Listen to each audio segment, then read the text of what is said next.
Hi guys, welcome to my channel. My name is Balisam Cimbi and this is a faith and lifestyle based channel. I hope that you will enjoy what you see on the channel. If you do, please make sure that you subscribe and you hit that notification bell so you get updates when I post, whenever that will be. If you're not a newbie, thank you so much for continuing to show up, for fighting the good fight. I really do appreciate the support. I know that I have been a little bit MIA, but I just got busy with life and other things, and my head was not in the game, and I didn't feel like filming when I didn't think that it was an appropriate time to film, or I wasn't feeling it, if you get what I mean. So something has been on my mind, and I thought I would come on here to share what that thing is and just also get your thoughts on it. So yes, let's get into it. So I've been doing some reflecting on what the Christian experience is like, or at least what it's been like for me for the past 2 years. What sparked these thoughts was that I was learning about purpose, doing some research to find out what is the meaning of purpose. Everybody's speaking about that now. I guess in pursuit of trying to define what my own purpose is, what I'm on this earth for. I feel like I'm having a quarter life crisis, but truly, what is my purpose and what role am I supposed to play on this earth? And one of the things that I came across was a sermon series on the Transformation Church YouTube page, and I think the series was done by Charles Metcalf, or at least the few sermons in that series that I watched were done by him. And I'm not going to get into what he said, just go check it out, it is worth your time. But what stood out for me was a line where he said, our ultimate purpose is to be with God. So we try to express it or live out our purpose by doing stuff, which I guess is okay if that's in line with where God has placed us and what he's called us to do in the moment. But ultimately, God wants to be with us. He wants a relationship with us. He wants to commune with us. And that's it, right? Simply put, that's what our purpose is. So I got to thinking, how have I lived out this purpose? How have I been with God truly? And in as much as it extends far beyond this, for me, a huge part of the faith experience was basically like church, being at church, doing things that centered around church, or living out things that I defined at church, and taking on things that were linked to church, right? So that was just a huge part of how I thought being with God should play out. And I still do think that, but we'll get into why I'm having this discussion. And with lockdown churching, or lack thereof, I feel like we've been forced to take a break from the routine we had established around church, and how we defined what being with God looks like in that sense. And we've also been forced to rethink the way we do things, and I guess how we live out being with God in our respective walks. So I don't know how church was being done or what the vibe was like at your respective churches or places of worship, but for my church, when hard lockdown began last year, everything completely shut down, and it was only about a month in where we started having the whole online Facebook church thing, and in as much as it sucked to not have the option to physically go to church, I was now invested in how church was now being done. When we started off in the Seventh-day Adventist community, only a few churches or conferences were having online programs, so it meant that most of the nation was flocking to the few that were having some broadcasts. So it kind of felt like there was a sense of community, and things felt the way they would have felt before lockdown. We were all listening to the same message. There was a buzz around the same preachers, a buzz around the same message, same debates. We were all discussing the same things. So it kind of, even to a small degree, even though only to a small degree, like restored the whole fellowship vibe that we had before. Life then progressed, lockdown progressed.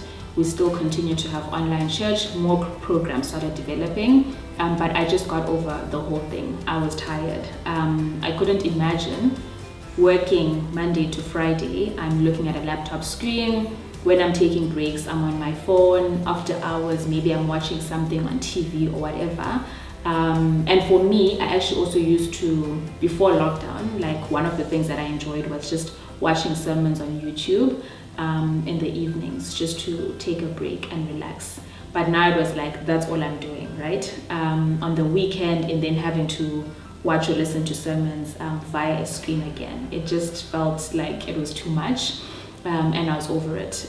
Just for further context, I'm still working from home. So it's basically been screen time galore. Okay, I would have still been looking at a screen if I was at the office, but that relational aspect would have been there. And there would be breaks. I feel like it's not as hectic when you're at the office.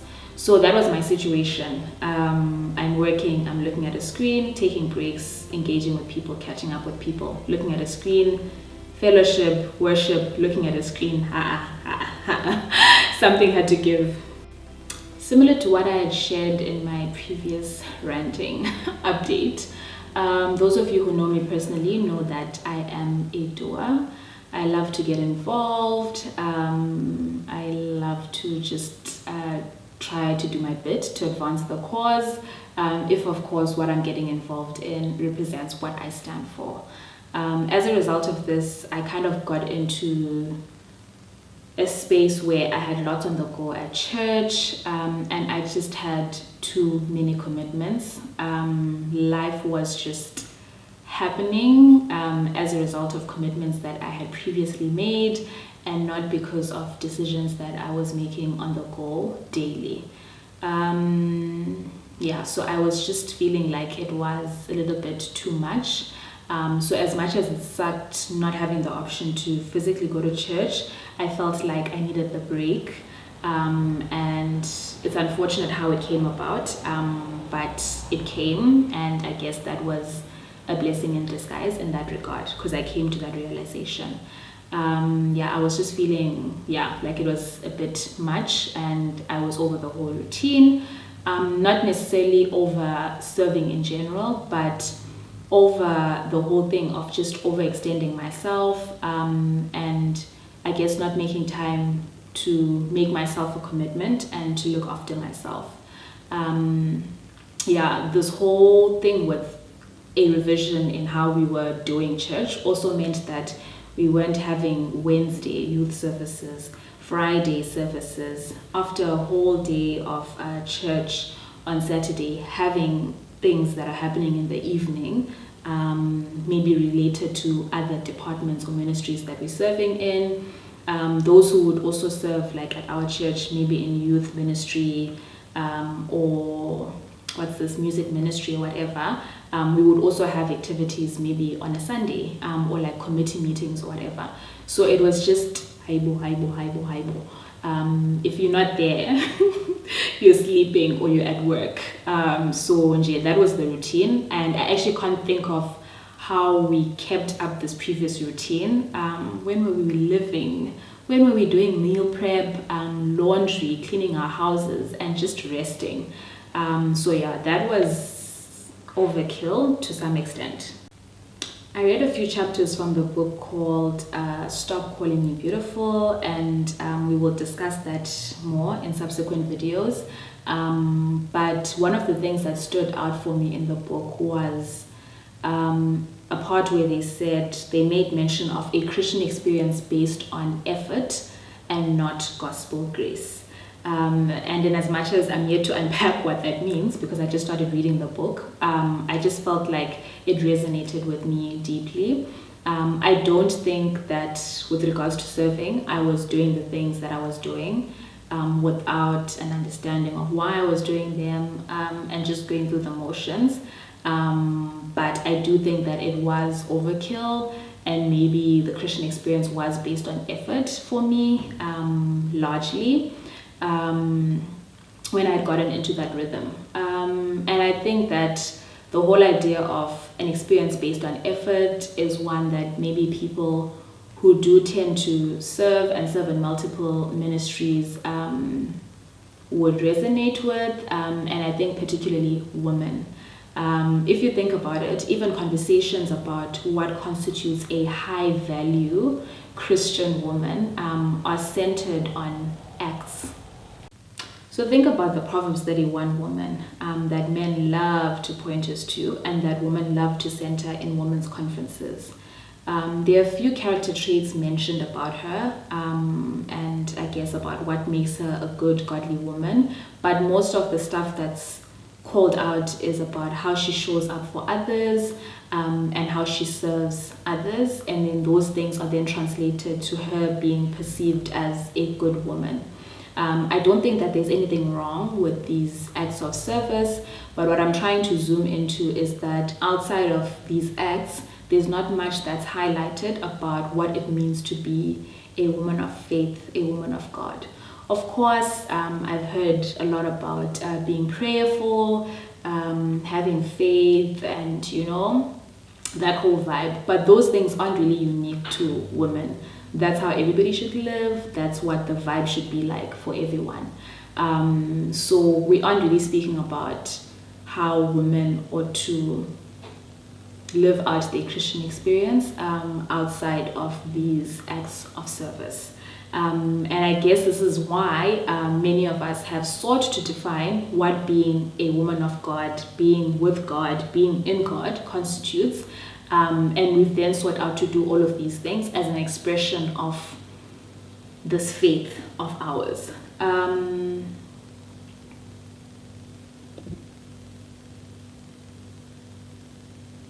Granted, works are an expression of the faith, but I think that there is a danger in limiting this expression of this faith to acts, because then we forfeit, or rather we sacrifice working on the relationship aspect, and then when we're not in a position to perform those acts, or for whatever reason we're not doing them, then we start to ask ourselves all these questions like, what am I doing on this earth? How am I showing up in my walk? And what is God's purpose for me? Because we had previously centered it on purely the acts, or mainly the acts, and not just the experience of being in God, being with God. I think I also want to distinguish, just also reflecting on my own previous experience. I think it's good to serve. We are called for that. But I think it also feels maybe weird or draining if majority of those acts of service are centered around things that are administrative and not really speaking to the heart of serving others and addressing real needs of others. So it's okay to serve, it's okay to have that as an expression of your faith, but also think about really you are serving in order for others to be saved. So how is your service contributing towards that? And I think those are some of the things that I'm starting to question with some of the things that I was involved in.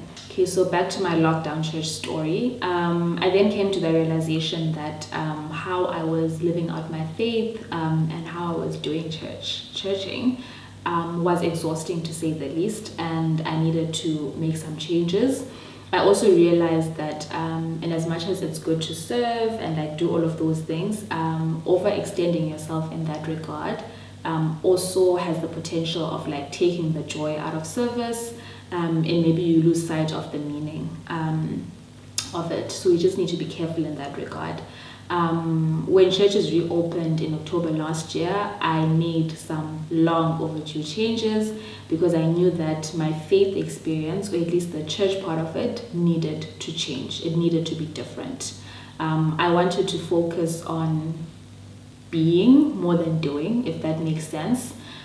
So I just needed to change and let go of some of the commitments I had made, or reevaluate some of the things that I was doing. So I just started to do that. I wanted to look forward to engaging with others on what I had learned during the week, hearing their viewpoints, sharing my thoughts, and just being, without admin and administrative stuff getting in the way of that. So as you can imagine, if I went from like feeling or at least feeling like I was overdoing things with regards to the surface part of it, to the state of Zen. Like that is a huge adjustment. It does feel weird because naturally I am a doer, so I do want to get involved, but I'm also just thinking about how to do so meaningfully without making it into a burden, which is what it eventually felt like before. So I'm focusing on that. I'm trying to rediscover what this experience should look like, what the true meaning of a gospel-driven experience is like. I'm focusing more on reading the word, researching topics that interest me, that I would like to learn about, praying, and just continuing to discover what this Zen state of churching looks like, without neglecting things that I feel like I am called to do, and responsibilities that I should take on. Balance with the focus. So yes, that's just what I wanted to share. I don't know if this was beneficial to anyone, but if you are feeling the same way, I'm hoping that at least one other person has been encouraged to know that they are not alone in feeling that way.